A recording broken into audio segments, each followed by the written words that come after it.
Bonjour, alors nous sommes vendredi et le vendredi je ne fais pas des vidéos directement en lien avec ma pratique de naturopathe mais avec des sujets qui me tiennent à cœur et aujourd'hui on va parler de l'ANA et pourquoi il est absolument nécessaire et important de défendre l'ANA.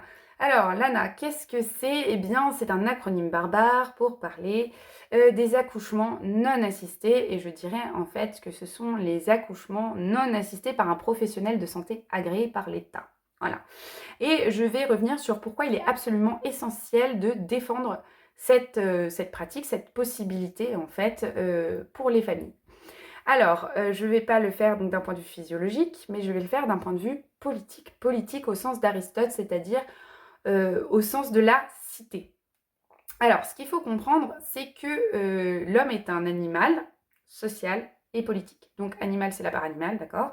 Social, c'est le fait qu'on vive en groupe. Et politique, c'est le fait qu'on soit tendu vers l'avenir, vers le demain. Et qu'est-ce qui porte en germe ce demain? Eh bien, c'est la famille. Voilà. Et donc, pour qu'en fait, on ait une société qui demain soit faite d'être autonome, libre, responsable, et non pas en fait des personnes mises sous tutorat de l'État, eh bien, il faut que la famille qui les porte, qui les fasse naître, exerce sa liberté, ses libertés. Alors, exercer ses libertés, ça ne veut pas dire faire tout et n'importe quoi, n'importe comment, on s'entend bien. Exercer ses libertés, c'est avoir l'opportunité de faire un choix en son âme et conscience. Qui dit choix dit conséquences. Qui dit conséquences dit évidemment responsabilité liée à ce choix. Voilà. Ça, c'est un petit point, mais je pense qu'il est important. Et en fait, la cellule familiale, elle se crée au moment de la naissance. Et dans ce moment crucial qui est la naissance d'une nouvelle famille, et bien souvent, les parents ont envie de faire un acte fondateur d'exercice de leur liberté, de choisir. Et je trouve qu'en fait, le signe, l'élément le plus symptomatique de cette volonté des familles de faire des choix et des choix en conscience, et des choix libres et éclairés, eh bien c'est la question du projet de naissance. Alors c'est très à la mode, mais je trouve ça bien, bien symptomatique, vraiment, c'est le mot, de cette idée d'être non pas soumis, mais vraiment actif. Actif, libre, et voilà, de faire son premier acte de parentalité, voilà, de se dire bah, je vais être à charge d'âme durant toute la fin de ma vie. Et c'est un moment important, et donc je vais faire acte de liberté et de choix. Sauf qu'en fait, là où le bas blesse, c'est que malheureusement, les choix sont de plus en plus restreints et que dans la pratique, en fait, vous avez le choix entre la césarienne, la péridurale et peut-être la piscine si elle est disponible. Et donc, à partir de ce moment-là, moi, je considère qu'il n'y a plus de choix, qu'il n'y a plus de liberté. Alors, théoriquement, il y avait plus de choix que ça. Il y a donc le choix des structures. Je pense que c'est assez bien de les voir pour comprendre. Donc, la structure hospitalière, la structure privée type clinique, les sages-femmes à domicile. Il y a eu, fut un temps, le fait d'être accouché par des personnes non diplômées d'État, mais qui avaient l'habitude de le faire, comme des accoucheuses par exemple. Et puis le fait d'accoucher, voilà, toute seule, libre. Et en fait, ce qui se passe aujourd'hui, c'est que dans la pratique, il n'y a presque plus de choix. Je m'explique. Concernant les accoucheuses, elles sont interdites en France. On ne peut pas avoir recours à une accoucheuse, donc quelqu'un qui ne serait pas diplômé d'État, parce que celle-ci serait taxée d'exercice illégal de la médecine. Bon, là, vous me direz, c'est absurde, puisque en fait, l'accouchement, c'est l'ensemble des phénomènes physiques et physiologiques qui conduisent à l'expulsion naturelle d'un fœtus viable.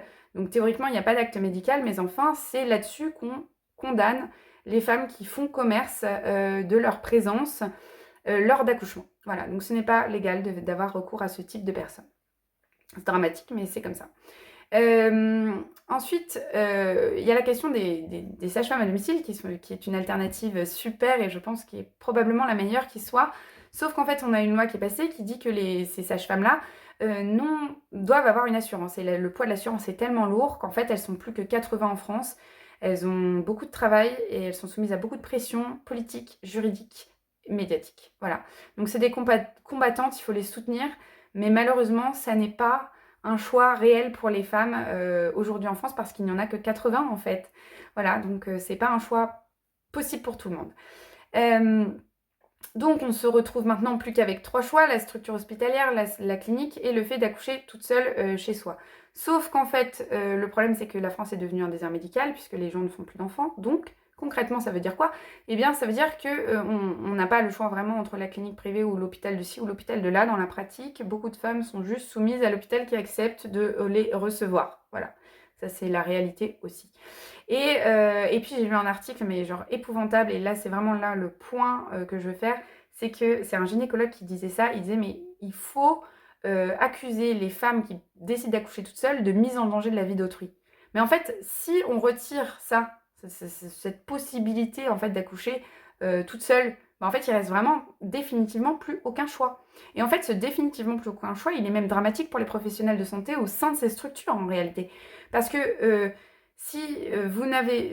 en fait, les structures en général sont gérées par des gens qui ne pratiquent pas forcément la médecine, qui sont des gestionnaires, ce qui est bien normal. Et le problème, c'est qu'en fait, ils peuvent très bien appliquer des procédures, des protocoles, des directives complètement stupides, sans que les professionnels de santé ne puissent faire valoir leur liberté d'action. Pourquoi? Parce qu'en fait, il n'y a pas d'endroit concurrent où exercer. Donc, les professionnels de santé sont soumis, finalement, à ce qui peut se passer à l'intérieur de leur structure. Donc, même pour eux, en fait, c'est pas sain. Ils peuvent pas exercer en toute liberté à partir du moment où ils n'ont pas la possibilité de changer d'environnement, d'exercice. Voilà. Donc, situation dramatique avec donc de moins en moins de choix, voire même en fait plus de choix du tout. Et donc, quel que soit votre projet de naissance, vraiment, ou quel qu'il a pu être, pour que celui-ci soit valable et ait une valeur, en fait, pour que votre projet de naissance, même si c'est celui d'avoir une césarienne ou une péridurale dans la clinique la plus proche de chez vous, pour que ce choix-là ait une valeur d'un point de vue de la liberté, d'un point de vue politique, d'un point de vue de ce qui représente pour vous et le choix que vous avez fait pour la sécurité de votre enfant, pour que ça ait une valeur, il faut qu'il y ait autre chose, en fait. C'est ça le point que je veux faire. Donc aujourd'hui, eh bien, l'accouchement non assisté, eh bien, ça va finir par être la seule alternative représentative, témoin, en fait, de ce choix. Voilà. Donc, raison philosophique et politique pour laquelle il est absolument nécessaire de défendre l'ANA. Voilà, donc là-dessus c'était une vidéo un peu plus longue, mais je vous souhaite une agréable journée, et donc rapprochez-vous des structures qui défendent l'ANA, rapprochez-vous des structures qui défendent les professionnels de santé type les sages-femmes à domicile, parce que c'est important qu'elles aient votre soutien pour que les choses elles changent et elles bougent, et surtout faites changer le climat culturel autour de ces questions-là, et ne vous laissez pas terroriser par des faits divers, des cas limites qui sont dans la presse précisément là pour détruire ce qui nous reste en fait de liberté et de choix. Voilà. Bon, allez, je vous laisse. Je vous souhaite une agréable journée.